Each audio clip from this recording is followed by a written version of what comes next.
So we're workshop number 1. We've been working in building and scaling Catholic AI.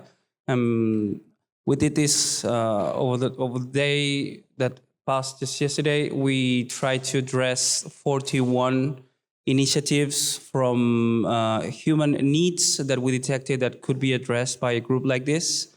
And out of all those 41, we narrowed 7.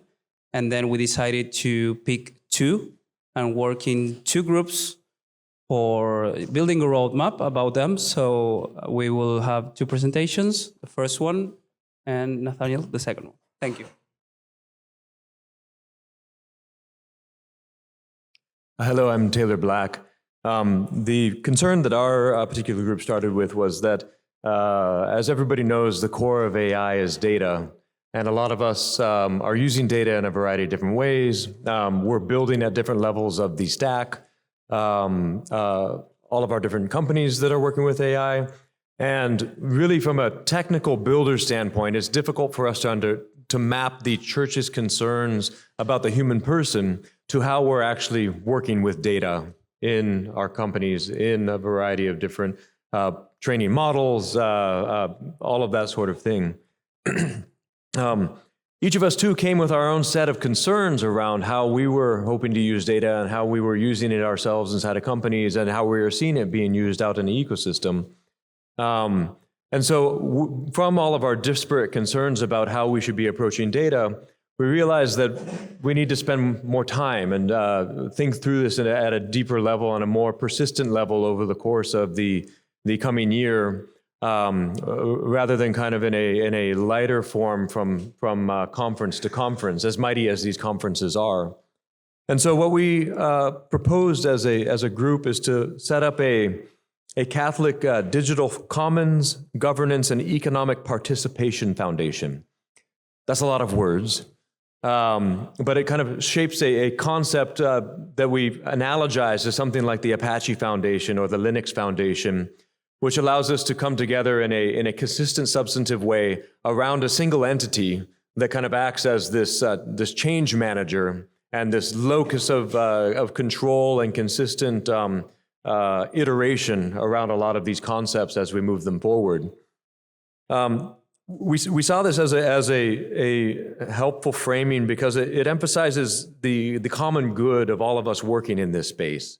Being a nonprofit, being an open source allows all of the thinking that we're doing around these important questions to be surfaced and worked through by all of us in a consistent manner with some project managers and some people who are designated to the foundation who are able to drive this forward in a day job sort of way, not a side gig sort of way. We also saw this as important from a subsidiarity standpoint. So being an open source foundation means that there isn't a proclamation from on high about how we go about this, right? This is each of us kind of bringing our own problems from our own different discrete businesses that we're building, problems that we're working on in academia, and things that we see in our own lived experience with regard to data and other technological standards as well. The things that we see happening as part of this over the next couple of months and over the course of this year is to, of course, create a white paper, which acts not only as a way of saying what we're trying to do with this foundation, but also as a way of inviting conversation around this particular topic. But also to emphasize the build part of Builders AI Forum, we're bullishly anticipating setting up this foundation by the end of January, or at the very least at the end of June. We have some folks committed from a funding standpoint. We have some folks committed from a board participation so that we can start thinking about who should be part of this foundation to drive forward these open standards and to ask these questions at a concrete, actionable level. And that's kind of the roadmap that we have anticipated. And a mission, perhaps in a one-sentence sort of perspective, would be to safeguard human dignity and strengthen the incarnational life of the church by developing open standards, shared data resources, and new economic models for the age of artificial intelligence.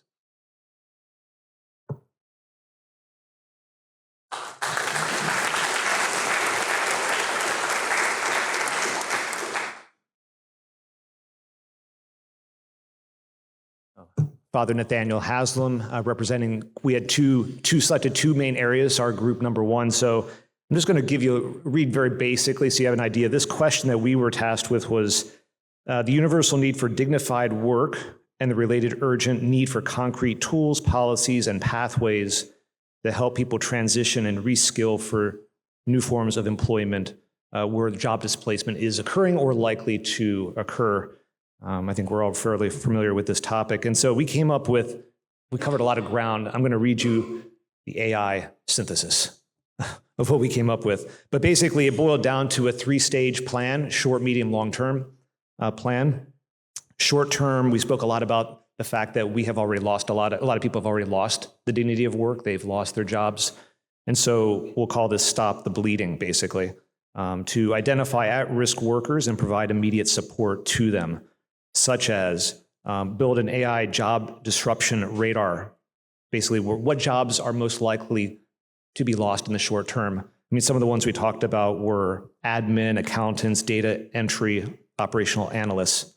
And this is where maybe we can have for lack of better words, a Catholic business bureau that we create on local levels, or even at the parish level. We do a better job linking men and women together, the different types of businesses we have in our parishes or in the diocese. It makes it easy to facilitate communication, collaboration, and for those that have lost jobs to plug in, that we better take advantage of what we already have within the church locally. So that's one area. Second, midterm, formation and education. And this was more, if you will, start in this thinking long-term. So many of our decision makers are Christian. And so a topic we talked about was educating the men and women who are in decision-making roles. Form the heart, form the mind in the Catholic social doctrine, the common good, solidarity, subsidiarity, the common good, et cetera.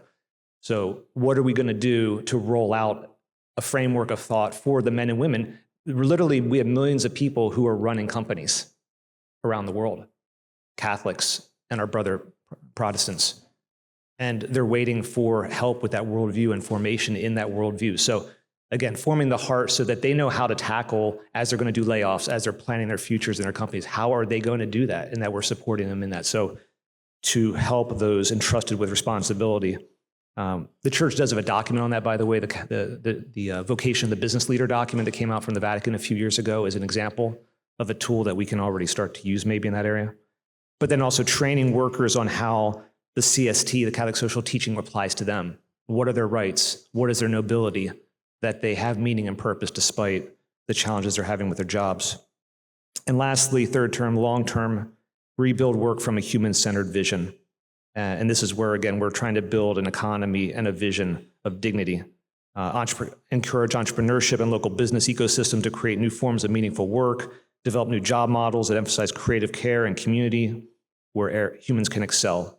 So, in other words, that work serves the human person and not the other way around. Thank you.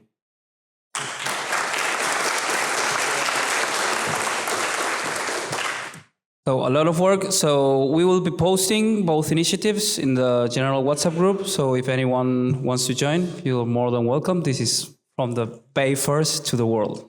Thank you.